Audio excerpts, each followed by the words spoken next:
Voice of the Blue Eagle, kami di mapipigil sa pagbabalitang tumpak at tama. Buhay atenista, sa loob sa labas ng eskwela, ating ibibida lahat ng pwera. Radyo, Katipunan. Radyo,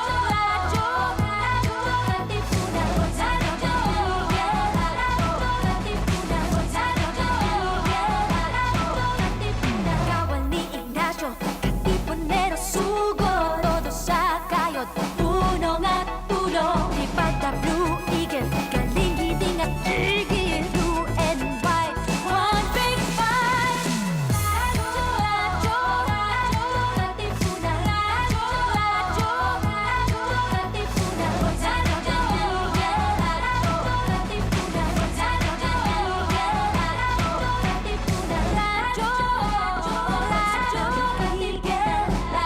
Katipunan. Susunod na ang Kuwentuhang Bayan sa Radyo Katipunan 87.9 FM. Tara na't simulan ang inyong umaga sa mga magagandang refleksyon tungkol sa ating buhay at pananampalataya.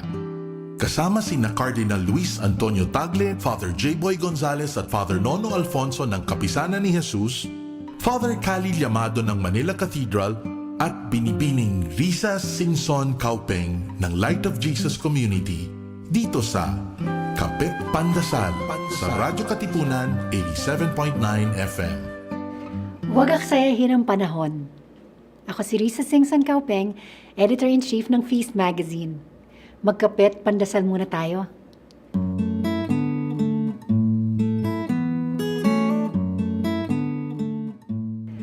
Pagdating ng tao sa gitna ng kanyang buhay, marahil mapapaisip siya tungkol sa kanyang hantungan. May epekto sa'yo kapag naisip mo na mas konti na lang ang mga taong naiiwan sa buhay mo kumpara sa mga taong lumagpas na. Mapapatanong ka, ano na nga natamo ko sa aking buhay? May narating na ba ako? Ano pang kailangan kong gawin? Naalala ko tuloy ang isang nagsabi na dapat daw bilangin natin ang mga Sabado na natitira pa sa ating buhay kung tayo ay umabot hanggang 75 years old. Kung ikaw ay kaedad ko, mga 1,250 na mga Sabado pa yan. Iligay daw ang ganito kadaming holen sa isang garapon at bawat Sabadong dumaan, magbawas ka ng isa. Dito mo makikita na napakahalaga ng bawat araw na ipinagkaloob sa atin ng Diyos. Sabi sa isang Korean dramang aking napanood, pahalagahan ang bawat sandali na dumarating. Ang araw na nasayang mo ngayon ay ang bukas na ninais na isang taong namatay kahapon. Tayo magdasal. Jesus, bawat sandaling ako'y nabubuhay ay kaloob mo sa akin. Naway gamitin ko ito upang gawing kaloob para sa iba. Amen.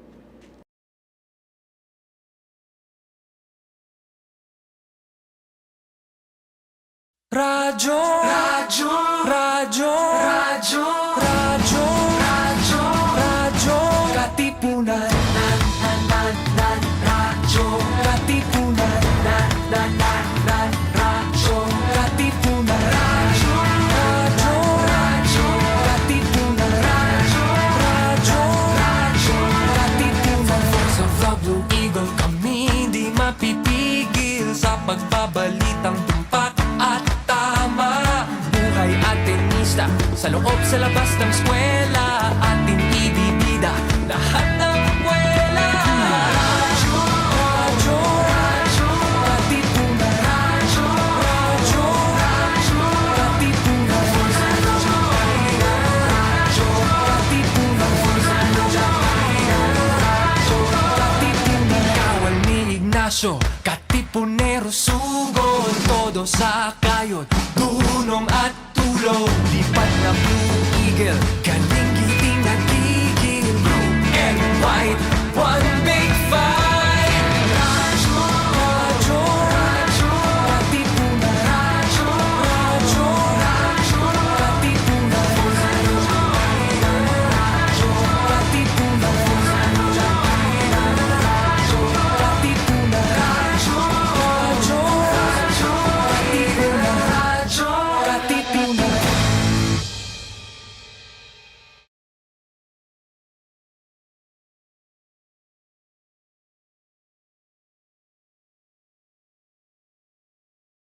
Palalimin ang kamalayan sa mga isyong napapanahon.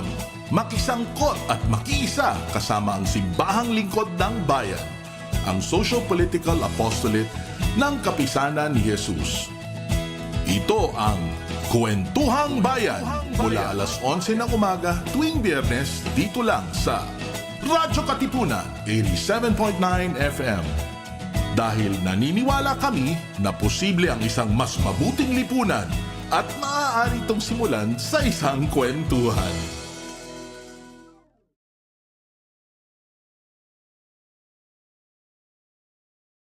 Magandang umaga po sa ating lahat. Welcome to another Friday episode dito sa Kuwentuhang Bayan dito sa Radyo Katipunan.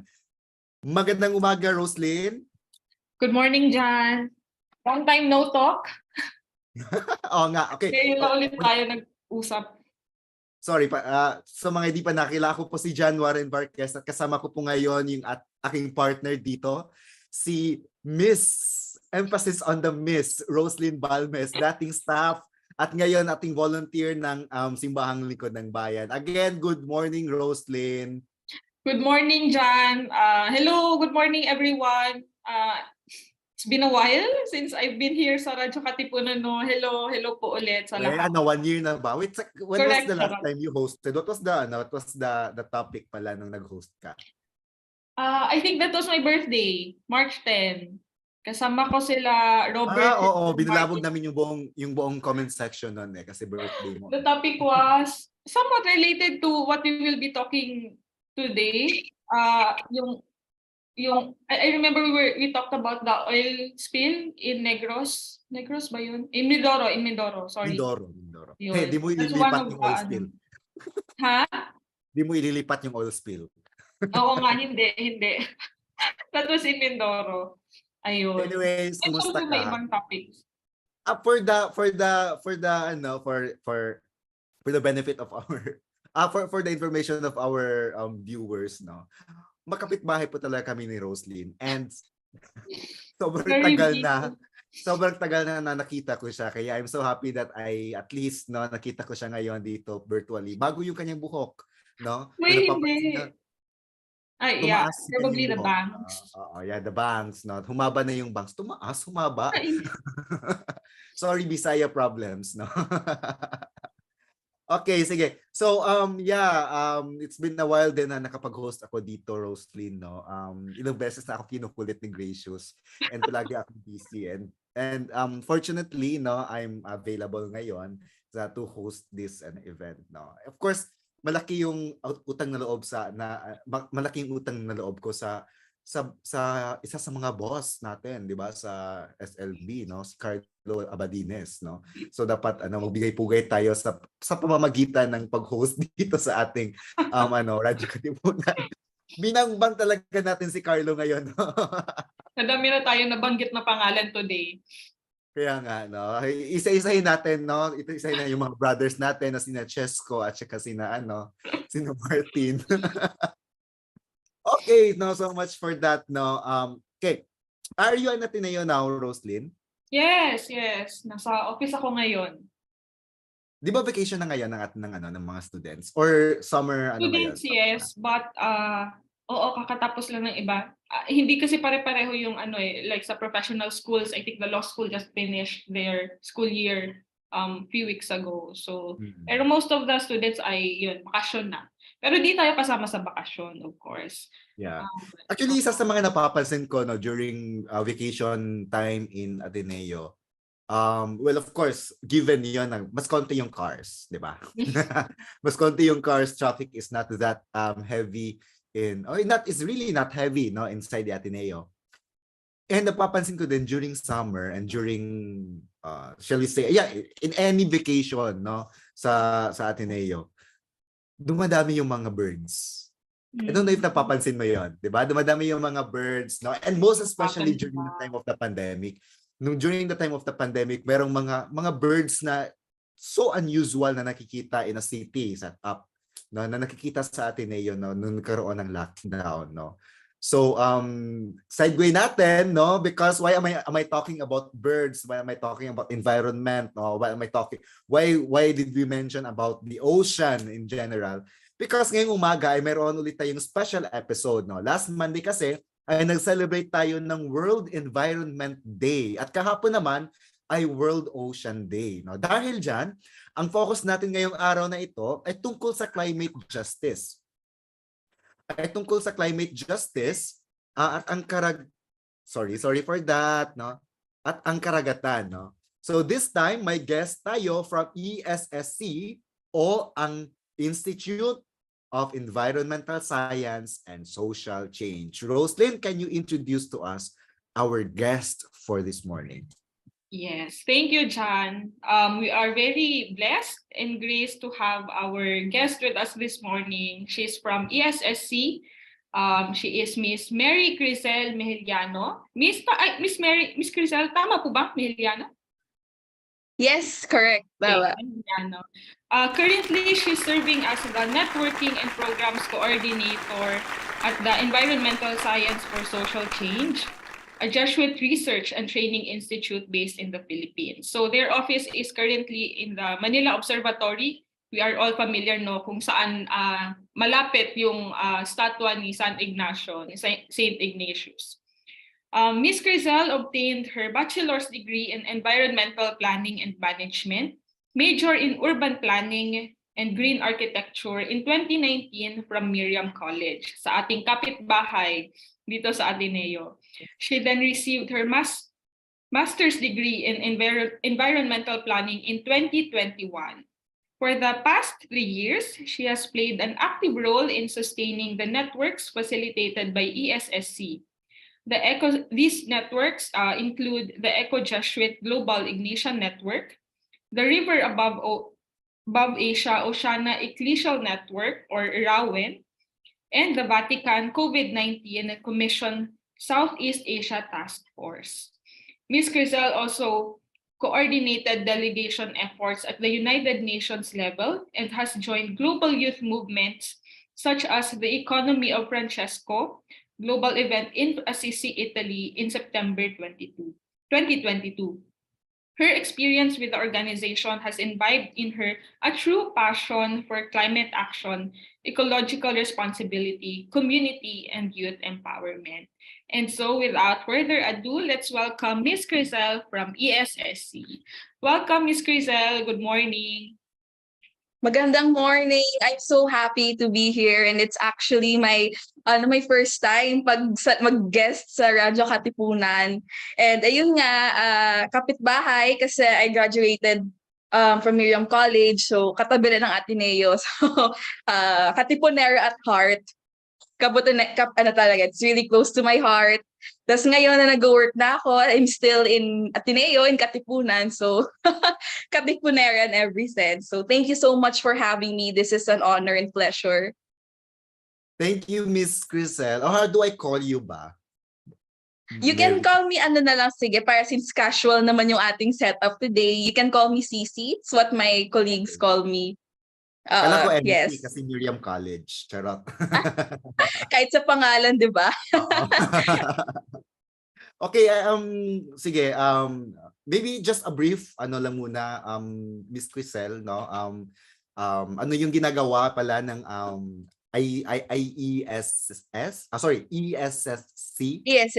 What's yes. the work of ESSC for us, at least, no, for our viewers to know the work, and the advocacies of ESSC.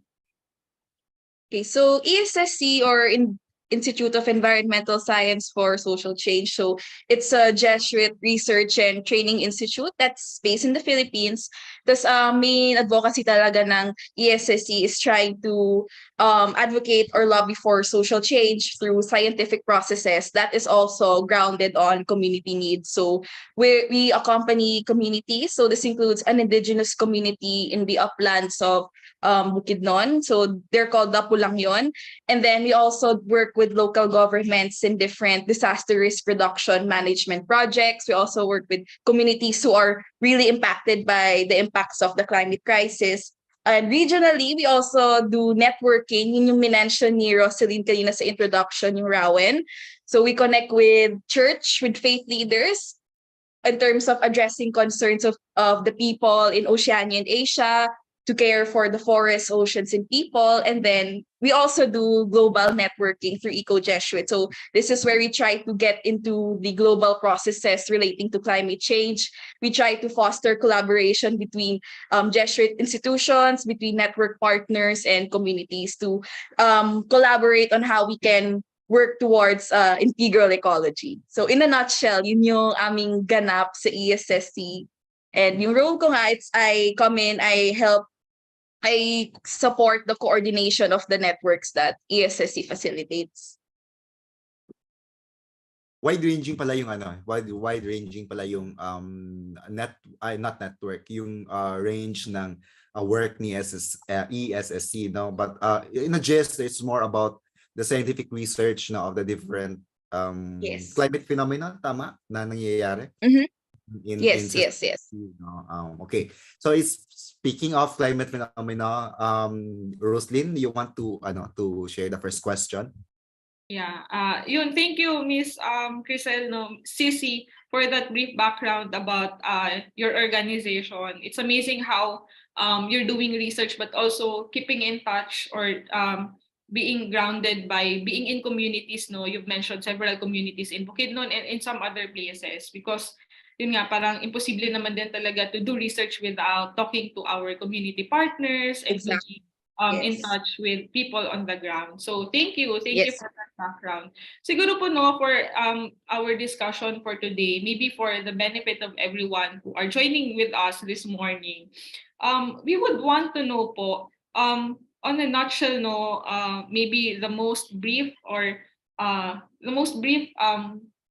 introduction or description you can give to the words climate justice. So when we say about or when we talk about climate justice, ano po ba ang ibig sabihin nito and how relevant this is for us right now and to the whole society as a whole? Okay, sige. I will note ko yung sabi mo na keep it brief. Since climate justice is very complex, you can define it in so many ways. Pero sige, from my perspectives then and from what I've experienced working with ESSC, for me talaga, climate justice, this is really an advocacy. It's a global movement and it's really about holding top emitters and polluters accountable kasi we know that the climate crisis, ito talaga yung result of greenhouse gas emissions, fossil fuel emissions. So it's really about holding those people accountable. So sino yung nagko-contribute the most to the climate crisis? For me, climate justice is also syempre lobbying for the inclusion of voices of the most vulnerable. So when we say the most vulnerable, sila yung nakakaramdam ng impacts ng climate change the most. And we have to make sure that yung concern sila and their voices, they're given a spot in the decision-making table in global processes. And we all know nga that vulnerable communities, sila yung pinaka-affected by the climate crisis, yet they are the ones who contribute the least. So these include indigenous people, so the different groups in the margins. So this is exactly why climate crisis is a justice issue. So we know we talk of climate action, but what it is really now about is about climate justice. So it's really about advocating. It's a global movement. So in a nutshell, that's the best way I can define climate crisis and why it's very important for us. Each one of us, we're feeling the impacts in different ways. For us, we see that lalong sobrang init, tapos biglang uulan. But in different communities and contexts, it's much worse. So this is exactly why this is an issue that affects each one of us and why we need to, of course, do our part in advocating and taking part in the climate justice movement. Wow, Thank you thank for you. that. Okay, sige, Roslyn. Yeah, thank you, Miss Crisel. That's beautiful, no? To talk about climate justice, but not only it being an advocacy, but also how it is relevant, especially for the communities right now. So, ayun, I guess that's what I picked up, no, from what she said. It's a global advocacy, but in that advocacy, it is really centered on the people in the communities that are being affected right now. So, Yes. sige, Jan, you have something to say? Yes, sige. You mentioned earlier regarding the fact the factors no that contributes to climate change. Would you share to us no those key factors that contribute to climate change, and may those factors be an external factor, internal factor, no, or a positive one or a negative one, no, depending on what you want to focus with, no? And paano ba ito nalilink sa issue on social justice? Mhm. So we know that, diba, Laudato Si, which is our Yeah. our very close to our hearts. Everyone is aware. It's a groundbreaking encyclical by Pope Francis. So one of the main points talaga na in-emphasize si Pope Francis sa encyclical niya is how the ecological crisis is really about social justice. So when we talk about yung nexus ng climate justice and social justice, siguro what I can say about this, it really boils down to how our current economy is structured, which is very extractive in nature, very profit-driven. So yun talaga yung resource extraction sa mga forest. We have industrial agriculture, and then mining, and these all contribute to biodiversity loss, and na-impact niya yung quality of living ng mga people who really live on those lands. And this really because of these extractive activities, yun talaga yung nagko-cause ng imbalance sa ating ecosystem. And climate change is really the consequence of this imbalance. So in terms of social justice naman, as I mentioned earlier, it's really the vulnerable communities who contribute the least to the crisis, yet they're the ones who suffer the most. Kaya this is really a justice issue. And as I also mentioned, yung in terms of yung resource extraction, these tend to occur in the lands of the indigenous people, and for the indigenous, yung land nila and their resources, they don't see it as a commodity. They see it as a gift from their ancestors, and they really have a right of sovereignty over it. So when these extractive companies come in, so syempre it's also a justice issue since na-affect yung way of life, way of living, yung culture and traditions of the indigenous people. And yun nga, climate justice in a sense is also a moral issue. It's a global issue in which we really have to find ways how to keep these big polluters accountable. Thank you, Miss Crisel. I thought may sasabihin si Jan. That's why I waited, no? Sorry. Okay. Yeah, thank you. That's beautiful, but also sad to know how Yes. it actually impacts our people, but also to go beyond being anthropocentric, no? Like how we actually use the nature, our environment. We also recognize that we have these resources with us, this creation with us. Yun nga, no, sa Laudato Si, to actually see it as something that is equal, like we're created Yes. equally with this nature, with this creation, these animals, and so it's necessary that we also put the same kind of love to this kind of to our nature, to this creation. So thank you for saying that. Yes, Jan. Okay. Sige, it's this question that just popped up in my mind, no. Kasi we were Okay. about indigenous peoples, and we're talking about no, the injustices that they are, I know that they are Yeah. that they underwent, no. But was there a research? No, this may not be part of the questions that were at least not provided before. Were there any research in ESSC that somehow speaks about economy and progress and environmental safeguarding? No? Mhm. Diba, Yes. it's a common tug of war that sometimes one should be sacrificed. I don't know if I'm right, no? One should be sacrificed over the other, no? Meaning sometimes economy will be sacrificed over environment, or environment will be sacrificed over economy, no? Was there any research that ESSC had ever conducted before? Nako, muna nanood ang aking mga bossing sa ESSC. Hello. Nako, I do believe na meron in the archives of our website. We do have several publications on this. We had something on mining indigenous people. We also did something on the forest cover loss. So, medyo nahiya ako kasi this is our institution, but you can all of our resources and publications on these issues nasa website namin yan. So these are really grounded, community-based. So we try to listen to the communities and try to see yung interplay niya sa economy. So I'm so sorry, di ko mabigay yung exact name of the research. Yeah. Shame on me.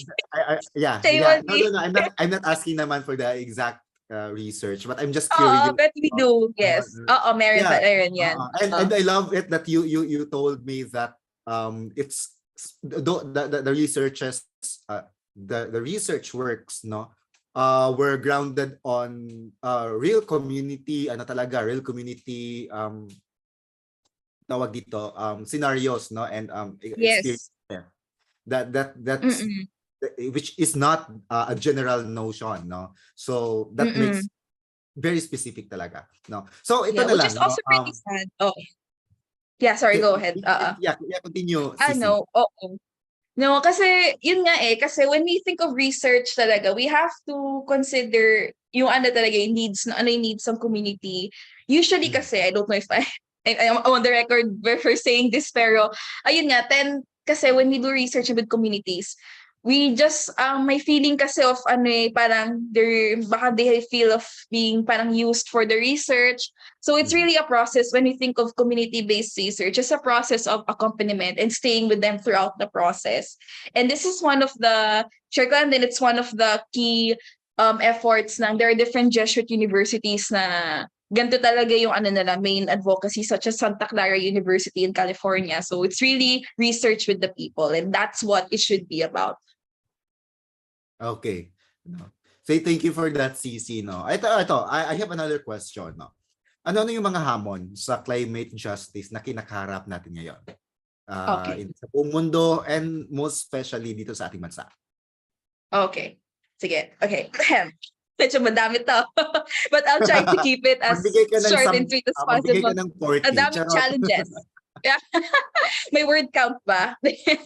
Pero okay, yeah, sige. I'll try to keep it as apt and brief, pero I'll try. Sige. So I guess in a nutshell, talaga time is our biggest challenge.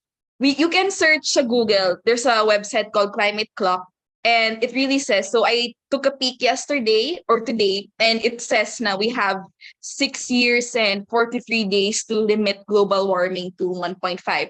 So when we say 1.5, we call this our tipping point, and ito yung target talaga. We have to keep warming to that. Pero hindi nga kasi 1.5 is a tipping point. So syempre the ideal scenario is we have to keep it below 1.5.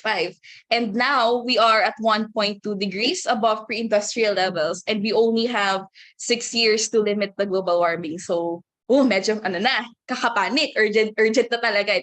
So yeah, and also this year may nag-release na advisory yung Pag-asa that we are going to face a threat of a returning El Nino possibly at the end of the year.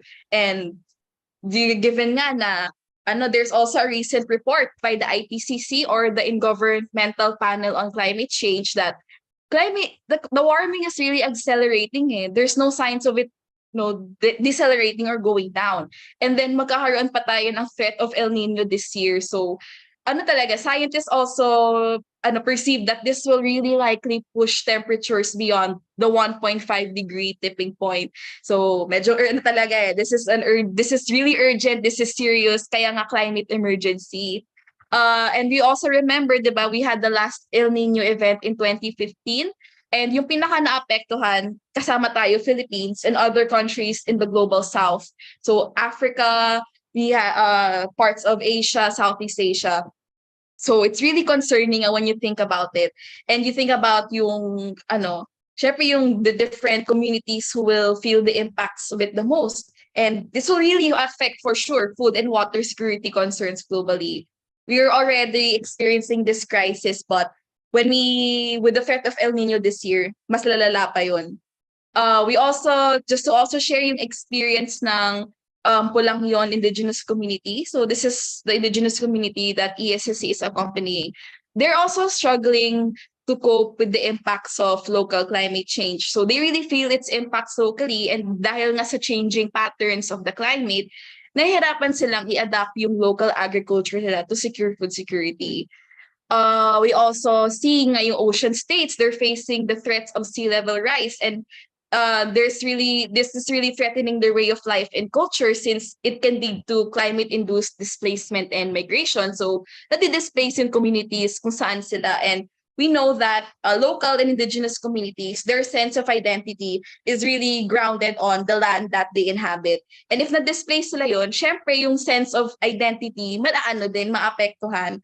So it's really about the displacement of communities and cultures. So ayun, it's really a challenge kasi, as I keep saying, I may sound like a broken record, it's really in developing countries and communities in the margins who are bearing the brunt of these impacts. And we also, these vulnerable communities also do not have the adequate resources and enough support to be able to adapt to the impact. So yeah, this is really an uphill battle and year challenge. And then this year, I'm not sure if you're familiar with the Conference of Parties, or COP. Ayun, we're familiar naman.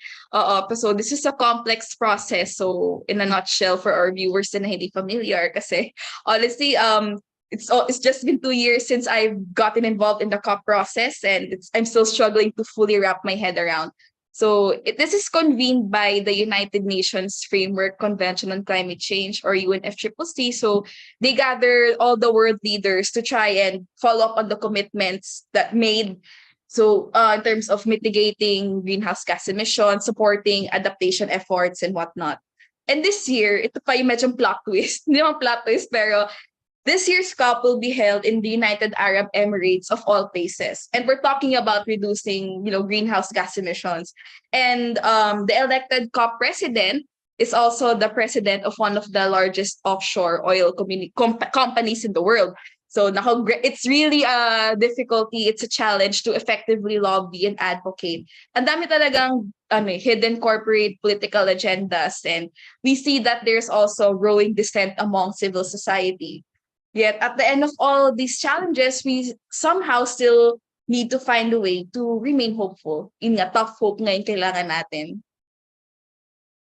Wait, na-surprise ako yung 6 years and how many days? 43 days. So 43 Yeah. days. So bukas Oo. 42 days na.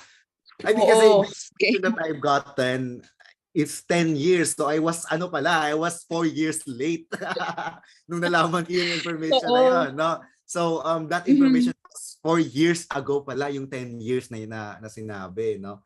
So Oo. yeah, and also of course, no, it's one of the challenges din, di ba, that we face are this kind of issue in climate justice. We are actually facing bigger countries, no, strong countries, and also not just strong countries. If you put it into a specific situation here in the Philippines, no, yung binabangga natin ng mga tao ay yung mga may mataas na posisyon, no, Yes. or Oo. have those people who have shall we say have high ranking in society, or of high rank in society, di ba? And speaking of displacement, Roslyn. Yeah. Probably not to pick up also on what Crystal said or Cici said.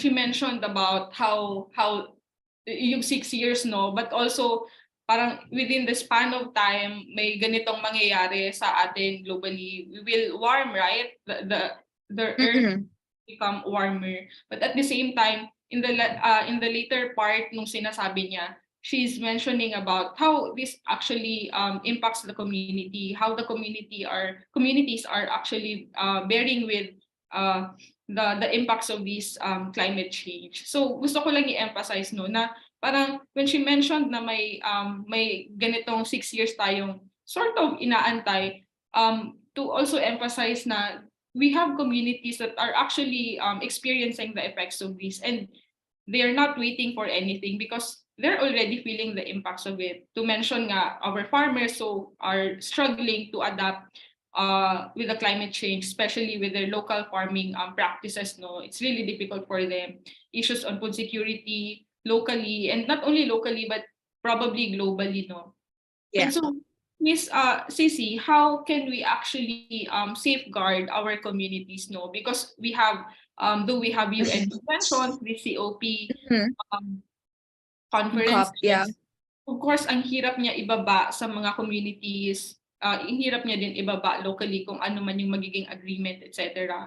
While the process also of COP is contentious, probably sa representation, etc. Sino ba yung mga kasama sa table pag nag-uusap-usap? Because if these are the same people who are talking about these issues years back and wala pa rin nagagawa ngayon, of course, there must be something wrong and questionable with that. So, but putting that aside, I think that's for another discussion. We focus or we go to our communities, no? How can we actually safeguard them? Kasi sila naman yung directly ranas nitong impact na to. Maybe you can mention some of ESSC's practices or efforts to actually help our communities in dealing with these issues, or maybe to assist them, because for sure with our government right now, no, I wonder if they have or they are having any support from our government. So ayun, Miss Cici, any thing that you would want to say po on how to help our communities or safeguard them as we go through this? Okay. So yun talaga, it's definitely a challenge since we're like, it's an uphill battle yun nga eh.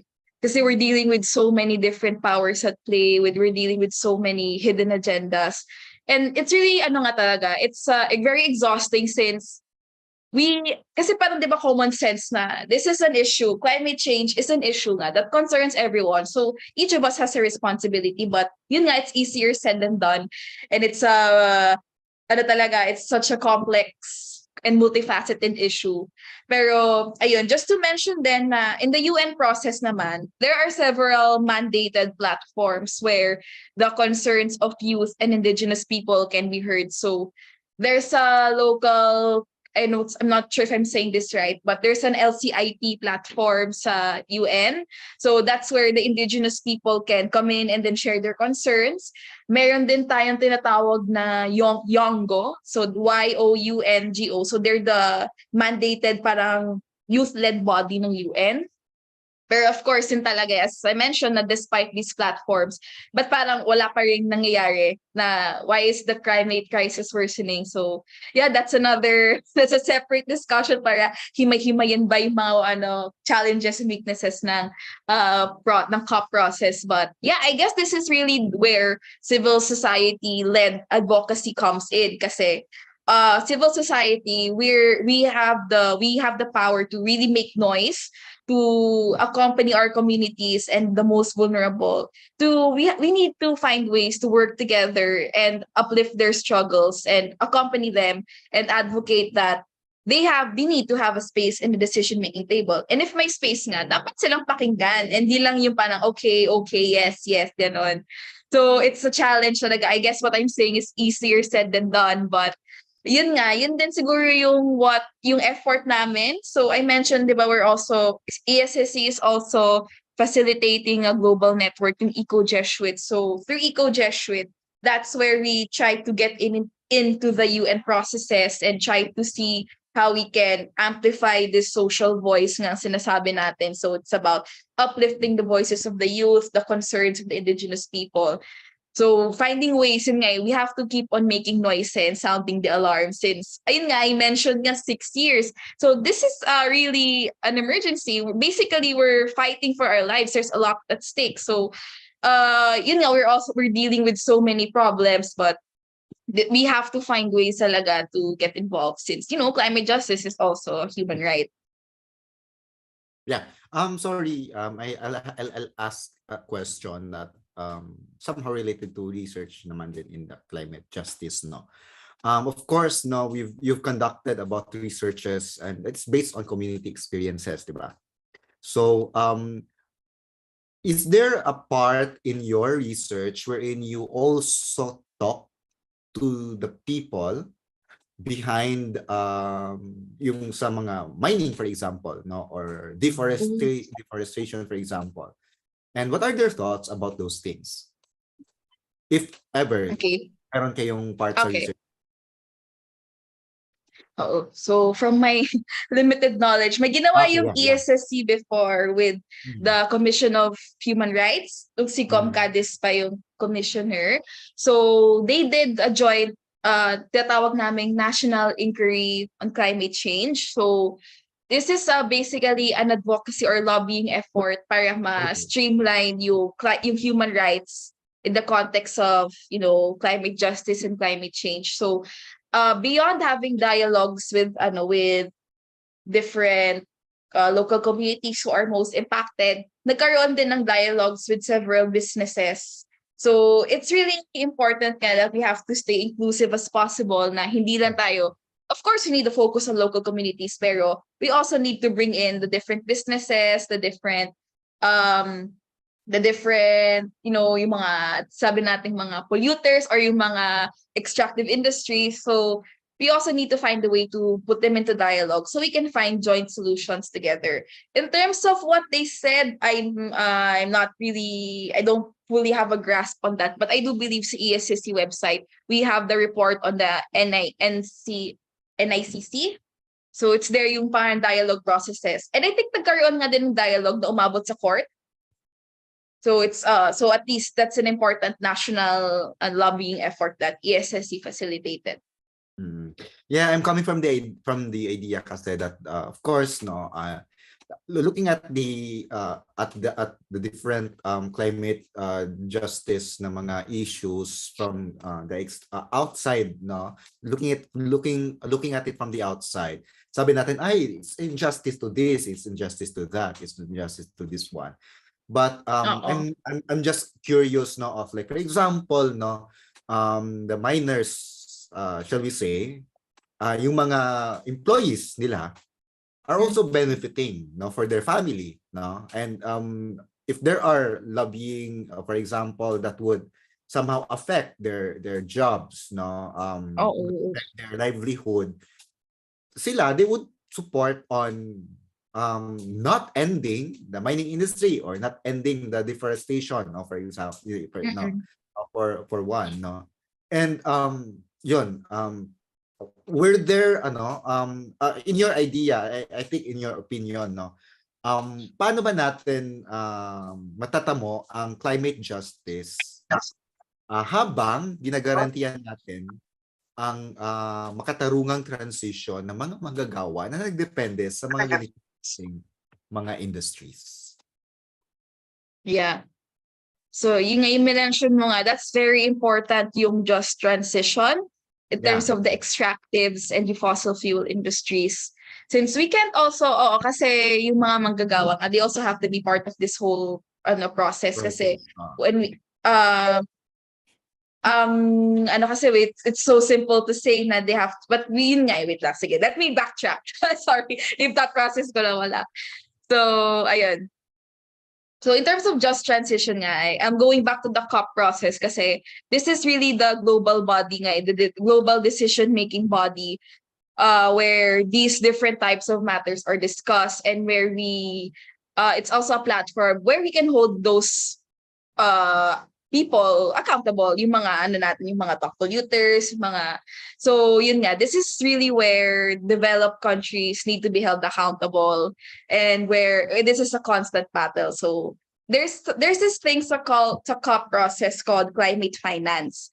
So it's a commitment made by developed countries that they will pay annually a total of $100 billion to, and that developing countries can tap into this fund to support their adaptation and mitigation efforts. And if in my opinion, just transition is also really a mitigation and adaptation effort. Ayun nga, but recent studies really suggest that $100 billion annually, it's not nearly enough to compensate, especially the communities or countries at the front line of climate change impacts, let alone being able to provide the technology needed to do this just transition from fossil fuels to renewable. So this is really a multifaceted concern, since another question being raised is, there's this fund. So how do we actually ensure na countries can actually tap into this fund and then ensure that this fund trickles down to the communities that need them the most or the people that need them the most. So including yun nga yung mention ni Jan, yung mga manggagawa na nakadepende sa gantong types of industries. And in a way, another concern is that the way these funding mechanisms or institutions are structured, this comes in the form of loans with interest pa. So again, this is a justice issue. So ayun nga, drawing from my perspective, I really do think that finding ways to be engaged and to make ourselves aware of the COP process and finding ways to work together in terms of holding these people, these leaders accountable to what they have committed is really a crucial step in this process. See, thank you po. Maybe related no or tangential to what you mentioned, is this the same as the reparations that we are calling po, or that we are saying when we talk about the COP conference? Like, of course, may mga demands yung kada countries, especially the developing countries, the vulnerable countries. Yung mention niyo po ba, how many is that, billions? US? 100 USD billion annually. Oo, yung climate That's the finance. reparations that we are talking about. Oh, yun. So, basically, ang nangyayari din about dito kasi, in the COP process, we have what we call yung negotiation processes. So, ito yung nagtatapat, para di naman tatapat, but it's a space where negotiators, meaning from developed countries and developing countries, they come together and they try to negotiate na on these different commitments, these different demands. And what this usually leads to is at the end, a climate deal or pact or agreement that comes out of the COP process. So itong climate deal or agreement, ito yung fina-follow through ng countries leading to the next COP. So ayun, it's definitely a difficult space talaga yung negotiation processes. It's so complex, and our negotiators, especially from the South, they also have to deal with these different hidden agendas. And actually nga nung COP27, Global Witness reported that there were about 600 plus fossil fuel lobbyists. So na-outweigh niya yung representation from the local community. So ayun talaga, this is really a challenge. So we have to be aware that these different processes exist and find ways na how can we get involved. Thank you. You mentioned about yun nga po yung pera na binibigay ng mga developed countries dun sa mga vulnerable countries. And you also mentioned how it can actually trickle down or hindi at all to the communities that we have right now. And so that somehow speaks about the intersectionality of the issues, no? Like we would have these funds that we can access as a vulnerable country, but at the same time, we also have locally the issues of bureaucracy, the inefficiency of the government. So can you talk more about the intersectionality of these issues? Maybe our bureaucracy, no, in terms of climate justice, but also you mentioned already a while ago how this also intersects with the issues of indigenous peoples, indigenous communities, and also gender. Can you speak more about that? The intersectionality of so many issues that is going on or that we have right now to the climate justice or the climate. Yeah, so it's talaga, no, this is like a complex web of different issues, and talaga, it's gonna take some time na kasi everything is interwoven eh. So it's gonna take a bit some time na para himay-himayin. Pero for me talaga, climate justice and social justice, without a doubt, without question, these are inextricably linked. You can't talk about one without talking about the other. And this is also about the concept of yung sinasabi nating intergenerational equity. So this is the idea of justice or fairness between different generations. And yun nga, this is also exactly why the youth are working to get their voices heard, why we see these different demonstrations. Kasi yun nga, they're really fighting for their lives. They're fighting for the earth that they will inherit. So that's parang in a nutshell the idea of intergenerational equity when we talk of climate and social justice. And yun nga, as I mentioned, the indigenous people, they're really at the front line of climate action since they're the guardians of ecological services and the way they naturally care for the natural environment, for the resources. And it's really, we have so much to learn from them as a society, yung relationship nila with their land, with their environment. And then also when we talk of gender equality, this also means the entire spectrum. So women and girls, the LGBTQIA community, yung mga nasa minority nga, those from the minority and from the rural context or conflict-driven area. So sila yung pinaka-vulnerable, and since climate change affects everyone, yung mga nasa minority, they feel the impacts the most. So this is really why gender equality needs to be streamlined in all decision-making processes, whether it be locally, nationally, and globally. Thank you for that, Cici. No, of course, no, the different issues that we encounter, no, in society, are really intersecting from one another, diba? And it's good that we have research, no, about this one, no. Meron tayong mga different data, no, meron tayong mga different na mga sources for this one. But based on your experience, no, in ESSC, what are your challenges in communicating those researches in local communities? So in terms of yung parang process of feedback communicating in a way yeah. for the research? Yeah, Okay. yeah. So, sige. So in terms of research, kasi the way we do our research, it's really a process, yung I mentioned earlier, a process of accompaniment. So I think, so it starts with listening and dialogue with the communities and what they need. So we let the communities tell us their needs, their concerns, and then that's where we try to structure or frame our research around it. So also beyond the research, ESSC also does yung mga accompaniment programs with the youth, yung indigenous youth.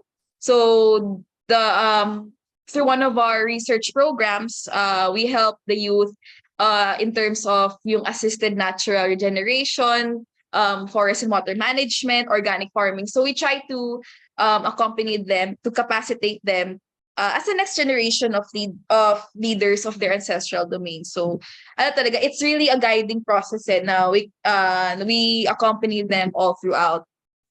So that's probably the best way I can word it, hoping that helps.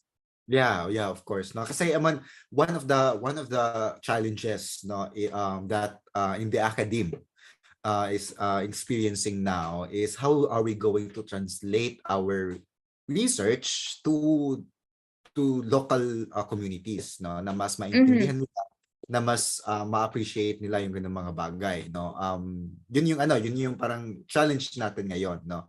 In as much as how great our data is, no, in terms of the research, isa sa mga mahirap talaga na bagay yung paano mas maintindihan ng mga tao, no. Kasi for example, climate change or climate justice, or shall we say global warming is full of data talaga. We have this kind of data, we have this evidence that support our claim na, guys, we need to have a sense of urgency for this one. So and mahirap 'yon sa mga tao. Okay, nararamdaman namin na mainit. So paano namin ito, why is it relevant to us? So yun yung mga so yung sense of indifference, no, ng mga tao na, so what if mainit? Meron naman akong aircon sa bahay. No, so Ay, what? no, that aircon narrative. Diba? Oo. So yeah, and okay. So with that said, meron ba tayong mga policy reforms in ESSC na gusto nating i-advocate in the Philippines or in the world as a whole, no? Or meron na bang mga steps, if ever meron man, meron na bang mga steps, no? As you mentioned earlier, na meron ng mga cases na dinala na sa court, no, yung mga communities na tinutulungan natin, no? Or meron ba tayong mga policy reforms or mga changes na sa palagay niyo kailangan nating ma-advocate for climate justice? Mhm. So, is it okay if I speak in na ano din, parang general sense, not only what Okay, yeah. ESSC is focusing? Is that Yes, yes, okay? you, for Sige. sure. Well, ano talaga, well for me, it's really about, kasi we have a lot of environmental laws pero we have the Solid Waste Management Act, we have the EPRA law for the indigenous people. So, ayun talaga, the challenge really is yung implementation and how Implementation, yun talaga, yeah. yun talaga that's it, implementation. Oh, as ano talaga, that's really the huge challenge. Ayun nga, so, and we're dealing with also with the bureaucracy sa mga in the local government. So ayun nga talaga, it's a challenge. It's a challenge. For me talaga, it's about really reviewing how these laws, the implementation mechanisms of these laws, and then I'd also like to give further emphasis nga na yung ano talaga yung rights of indigenous people and how we really need to improve as a nationally and as a society to give better care and attention kasi it's really imperative that they are recognized by local government units and national government agencies as partners in safeguarding ecological integrity. And then just to share the experience namin sa ESSC na we work closely with the City Environment and Natural Resources Office ng Bukidnon, and we see nga that they are also recognizing yung they are really recognizing nga yung role ng indigenous youth in terms of forest regeneration and forest protection. So yun, there's a recognition, so at least we're making some headway, but this is really such a taxing process. And ayun din, as I keep mentioning, it's really important to find ways nga to be more aware of global processes such as yung COP, kasi for all its limitations and complexities, this is an important global space of engagement. So being aware is really the first step of being involved. Ayun. So I also want to stress something kasi usually pag sa mga climate talks, lagi nababato yung idea of nature-based solutions. So, kaso, when we talk of nature-based solutions, anong nangyayari? These tend to be technologically based. So, siguro a reform that's needed is we really need to talk more about culture-based solutions. So, these are practices that uphold cultural traditions and practices of indigenous people that naturally safeguard the ecosystem. So, these are the true nature-based solutions.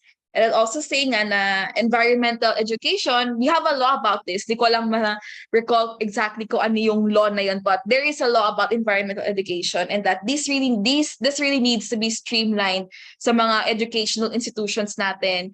So this is going beyond tree planting and recycling, but I'm not saying that those are bad practices kasi it's really important naman nga talaga to do these things. Pero for me, I think it's really important ngayon how we structure our curriculums, our research programs. It actually really means to reach out to the communities in the margins, get to know their context, their challenges, since, ayun nga, as I mentioned, being aware is the first step of being involved. And yun nga, that eventually leads us to advocacy and that drive to do something, to act. Mm-hmm. Yeah. And of course, it's no matter how good or how beautiful a particular law or a particular policy is, if implementation is not Yun talaga. Yun talaga ang Yeah. problema. Yun Diba? talaga.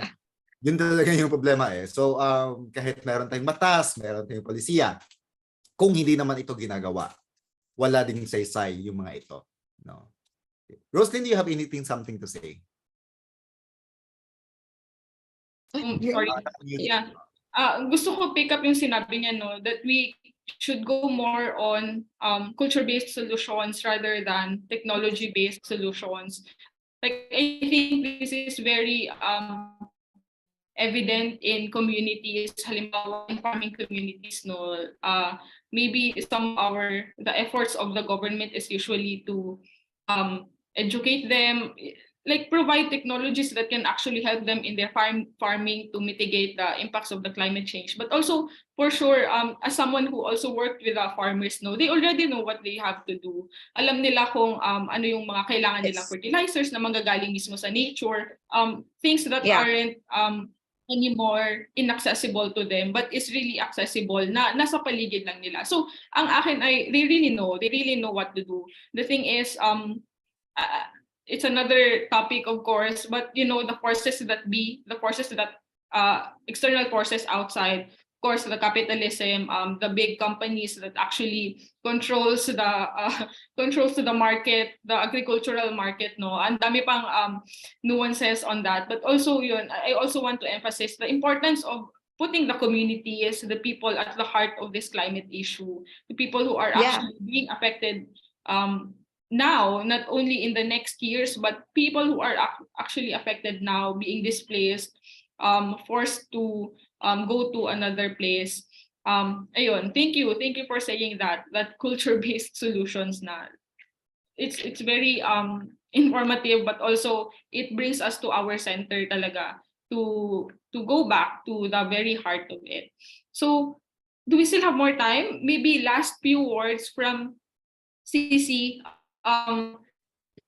Anything you would want to say to the that we have right now, to the people listening? Of course, we have students, probably people in the academe, maybe in another field of discipline, people from the government, from the church groups, civil society organizations. So how can they actually take part in the climate justice issue? How they can move forward or contribute to this advocacy? Okay. Sige. So, ayun nga. So, when we kasi talaga talk about climate justice, so ayun nga, it's also now for each of us also has a role to play, and we played the part din in terms of contributing to this crisis. So ito nga yung sinasabi nating different lifestyle changes. So this is very important, but I think it's important as well not to get stuck on this too much, kasi masyado tayong sa sarili natin na I'm not doing much.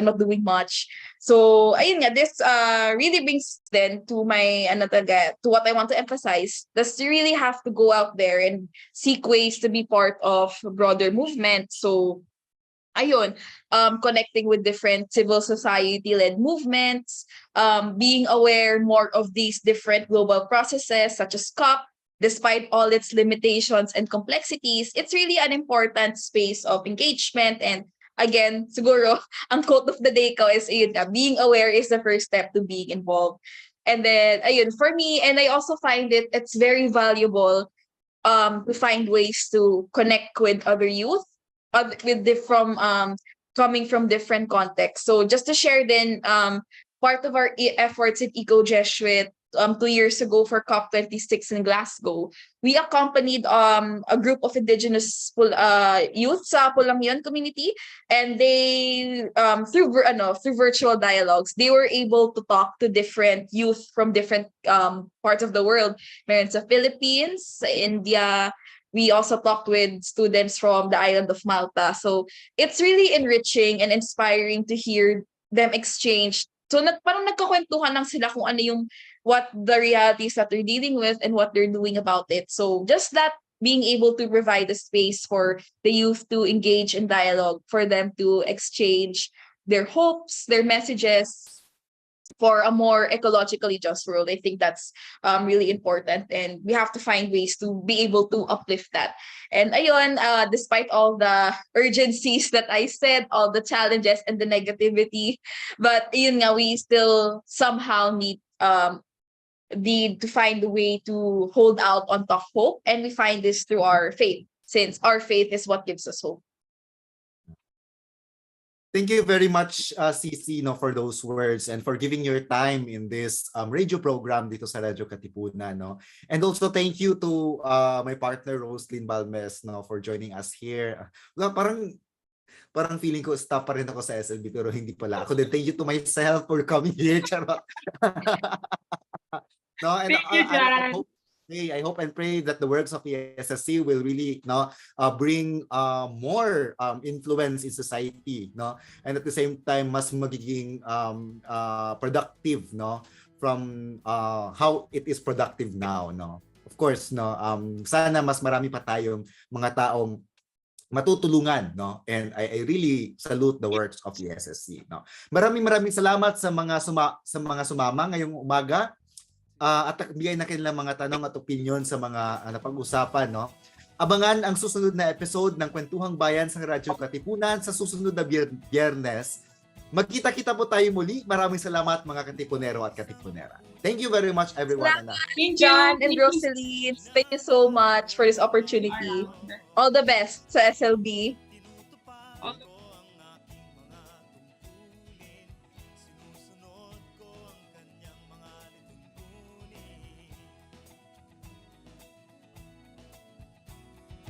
Tumatawid ako sa tamang tawiran, sumasakay ako sa tamang sakayan, pumipila at di nakikipag-unahan, at di ako masiga-siga sa lansangan. Nagbababa Palalimin ang kamalayan sa mga isyong napapanahon. Makisangkot at makiisa kasama ang Simbahang Lingkod ng Bayan, ang socio-political apostolate ng Kapisanan ni Jesus. Ito ang Kuwentuhang Bayan mula alas 11 ng umaga tuwing Biyernes dito lang sa Radyo Katipunan 87.9 FM. Dahil naniniwala kami na posible ang isang mas mabuting lipunan at maaari itong simulan sa isang kwentuhan.